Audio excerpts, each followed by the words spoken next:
Olá, eu sou o engenheiro Jorge. Vou lhe passar informações relevantes sobre a durabilidade de edificações e de equipamentos.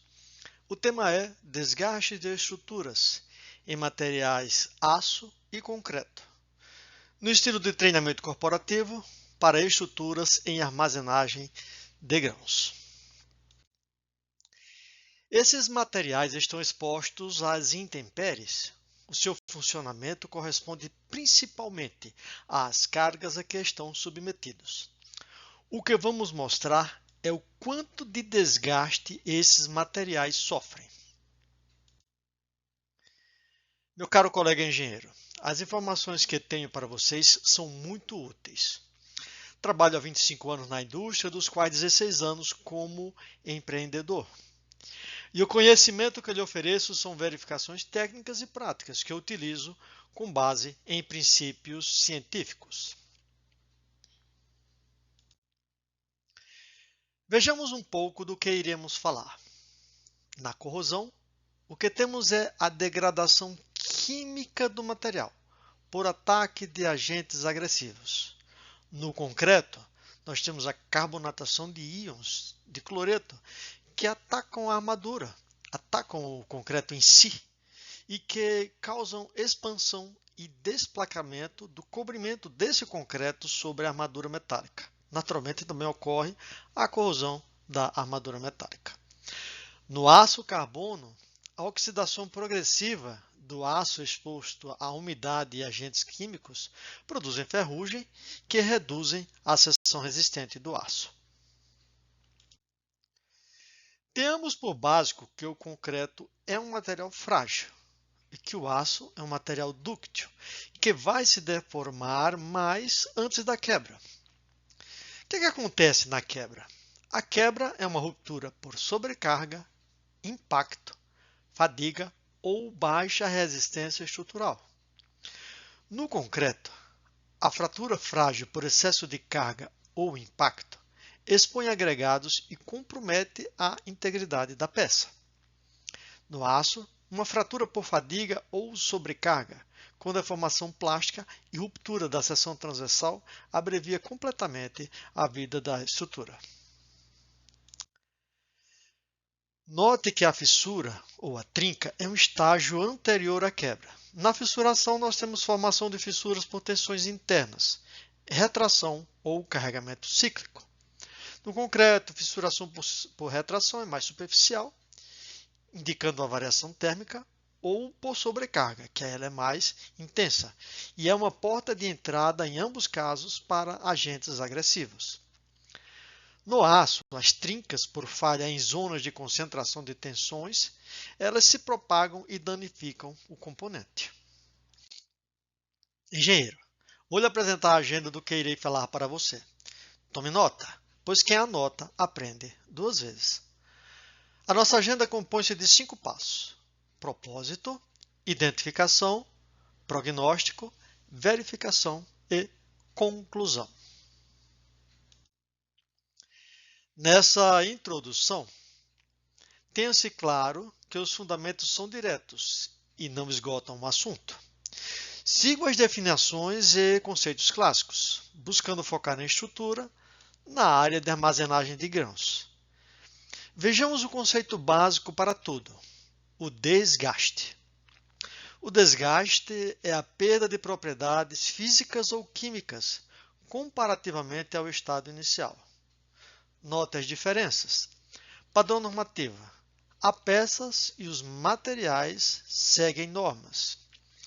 Estado inicial: como se observam as peças in loco.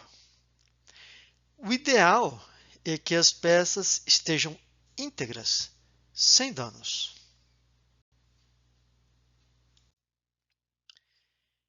Engenheiro, aqui temos o nosso destino final. Ao o atingirmos, seremos capazes de identificar se algo está perigoso. Nosso propósito é identificar o grau de desgaste. Vou te passar a regra prática e estimativa. Naturalmente, o cálculo preciso deve seguir as normas técnicas. Isso vou te fornecer qual é a percentagem de perda. em duas situações básicas: esforço axial e flexão. Comentarei mais alguns detalhes de outros fenômenos, né, para termos um assunto mais abrangente, focando mais nesses dois. Finalmente, qual é que é o risco? Sendo função da peça e condição da peça. Vejamos assim: a perda é pela redução da espessura da peça.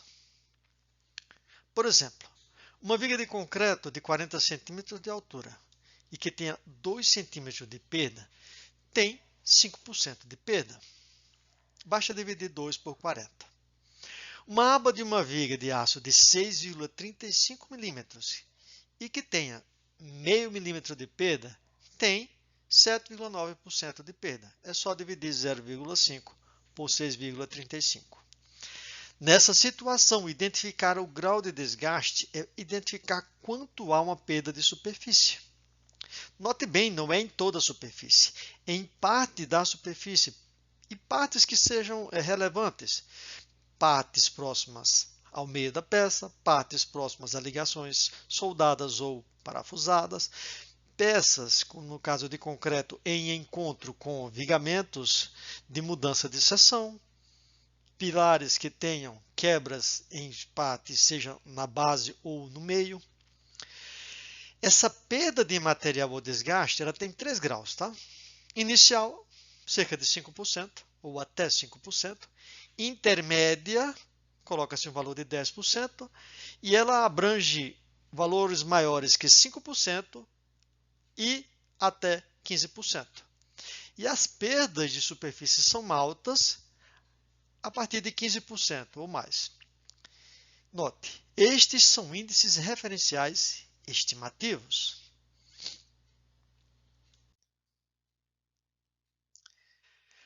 Vamos identificar a percentagem de desgaste pela função da peça. E isso é um modo muito importante. Então, vejamos como se determina a percentagem de desgaste pela função da peça. Em peças tracionadas, em peças submetidas à tração, a medida de desgaste é direta. Uma perda de superfície já é a perda de desgaste. Logo, 5% de desgaste superficial corresponde a 5% de desgaste. 10% de desgaste superficial corresponde a 10% de desgaste da peça ou equipamento. E 15% corresponde a 15% de desgaste. Na flexão, essa medida de desgaste é quadrática. 5% de desgaste superficial corresponde a 10,25% de desgaste. 10% de perda superficial corresponde a 21% de desgaste.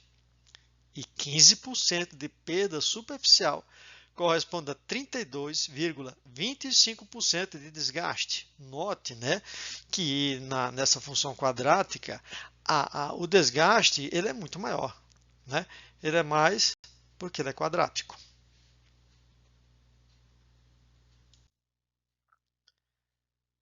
Percentagem pela função da peça. Nesse raciocínio de determinar a percentagem de perda em função do tipo de esforço a que a peça está submetida, temos ainda: no comportamento da torção, a perda é cúbica. 5% de perda superficial corresponde a 15,8% de desgaste. 10% de perda superficial corresponde a 33,1% de desgaste. E 15% de perda superficial corresponde a 52,1% de desgaste. No comportamento da compressão ocorre uma complexidade devido ao fenômeno de flambagem, que é a falha súbita e perda de resistência, que pode se estimar em 1,5 vezes maior que o desgaste, a flexão. Perceba bem a potencialização na compressão. Ela vai a 1,5 vezes o desgaste, a flexão. E como se faz para medir um desgaste? Primeiramente, examine a estrutura como um todo e identifique as regiões que mais trabalham ou que estejam com mais desgastes aparentes. Veja aquela região e selecione a que estiver mais afetada. Verifique se está no terço médio do comprimento da peça, a região mais perigosa. Limpe a superfície sem alterar as características, só remova aquelas partes soltas ou quase soltas, sem raspagem forçada, sem forçar nenhuma movimentação da peça. Interferência mínima, como chamamos, né?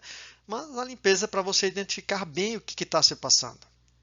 E daí, então, utilize o equipamento mais adequado.